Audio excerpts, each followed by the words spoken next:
Ano ba ang kalooban ng Diyos sa lahat ng tao, Pastor? Ang kalooban ng Diyos ay maligtas. Mhm. Ito ay nasa Juan chapter 3 verse 36. Ito ay nakasulat doon sa Juan chapter 3 verse 36. Tingnan natin.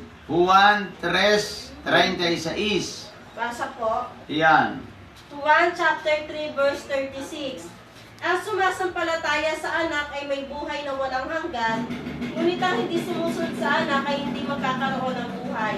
Sa halip, mananatili sa kanya ang puot ng Diyos. Iyon, ang kalooban sa iyo ng Diyos o ang kalooban sa akin o sa ating lahat ay maligtas. Kaya binibigyan tayong lahat ng pagkakataon na makapagsisi at tumalikod sa kasalanan.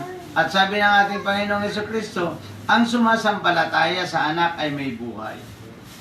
Ang hindi sumasampalataya, wala. Siyempre, hindi ka sumampalataya, hindi ka nagsisi at tumalikod sa kasalanan.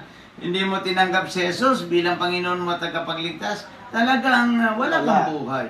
Kaya dito automatic na sinasabi ng Biblia, the condition of God from John chapter 3 verse 36, kung sasampalataya ka, may buhay. Kung hindi ka sasampalataya, wala. Ay, napakasimple lang. Iyon ang kalooban ng Diyos para sa atin. Kaya gusto ng Diyos, maligtas ka. Magsisi ka at tumalikod sa kasalanan upang ikay maligtas.